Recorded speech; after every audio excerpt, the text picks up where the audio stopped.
husband bought me a castle for Valentine's Day. Absolutely not. Welcome to Squires Castle. Squires Castle is in North Chagrin Reservation on the east side of Cleveland, and it is a beautiful old historic castle. Are you waving for the camera?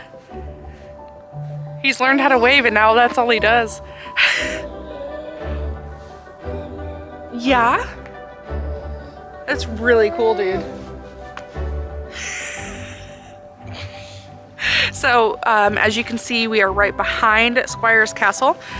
There is a loop trail that's 2.1 miles, couple 100 feet of elevation gain, but it's surrounded by woods and it's beautiful. We are going to go around the loop.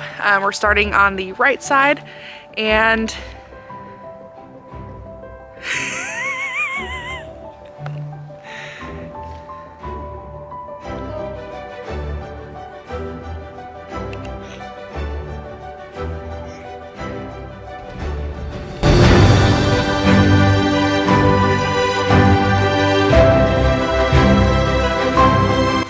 it has been almost 70 degrees for the last couple of days here in Ohio. And of course, the day we come to hike, it's just a bit chilly outside, but it's Ohio. So we're pretty sore from yesterday's work. We tore out a bunch of shrubs and all of that, and our machine went down halfway through it. So we had to do everything by hand, of course. So I want a homestead, so at least I'm learning how to do things by hand, right?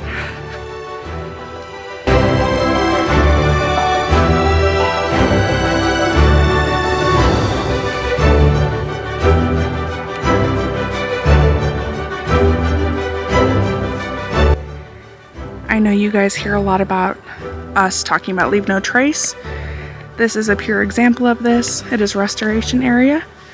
So it is roped off. When you see areas like this, please do not cross. I'm sure you guys are wondering why Colton is carrying Hunter today. You want to tell them why? We forgot the carrier leaving the house. We ran out so quickly because we had breakfast with my family, and yeah, we remembered everything else. Well, we remembered him. That's the important part.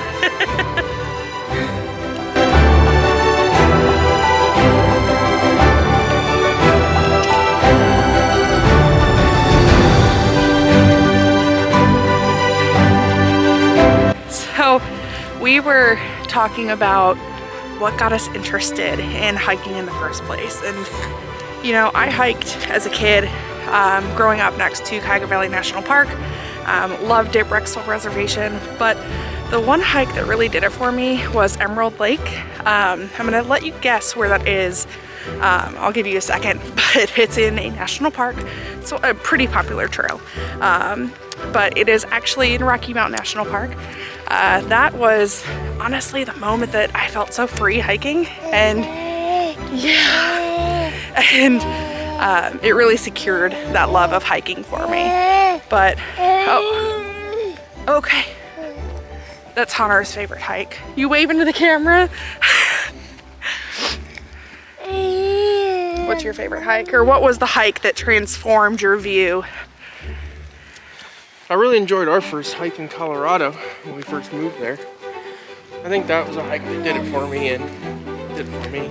And Bighorn Canyon? No. Thompson Canyon. Thompson Canyon. Yeah. Yeah. That was nice. It was like 3 feet of snow, and we were in t-shirts and leggings. Colorado weather is perfect. It was a nice day. It was, and it was literally in January.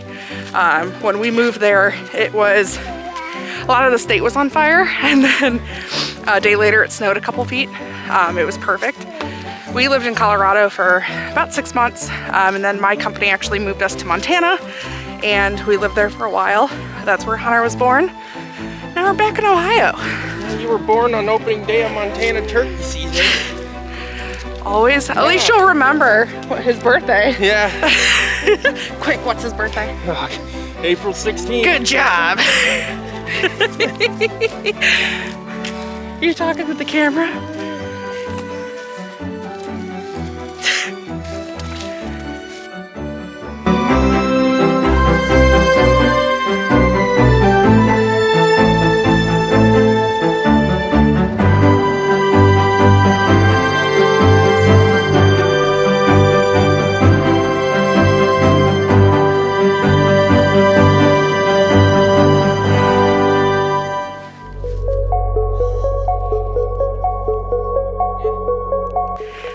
some great scenery here, woodpeckers, animals, but really it's just quiet.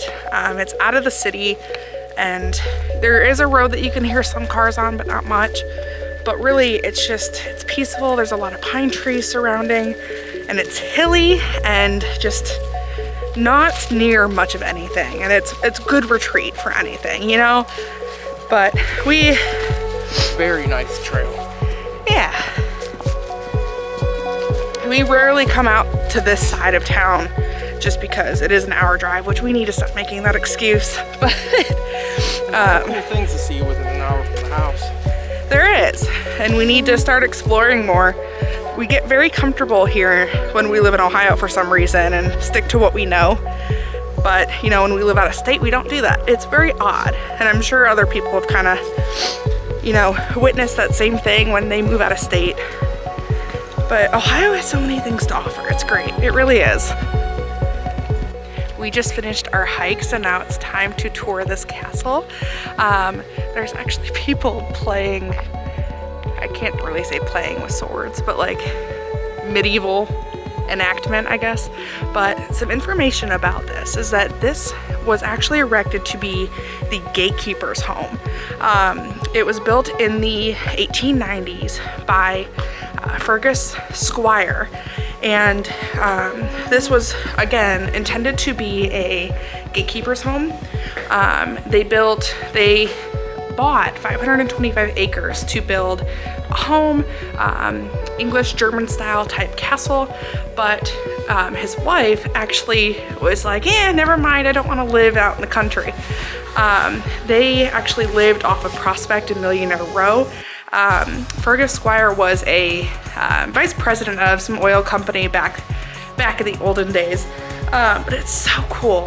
You have a floor plan of what it was going to be back here, and then if you walk across here, so you know this was the gate. This is actually, you know, the main part of what the home was going to be. They did remove all of the windows and everything else that was in here due to vandalism. You can see things being written into the flooring, all of that. There's information here about Mr. Squire, when they sold off everything, and when North Chagrin Reservation actually took it over. So it's very cool, the history, because I never knew this until I really looked into it. Because when you look at it, you just think it was built to be a home. But it was actually intended to be the help's home on 525 acres. It's crazy. It's crazy to think too that this is the country, because we're not very far away from, you know, the city, but back then, I guess there wasn't really much in here like beechwood and all of that. So it's very cool.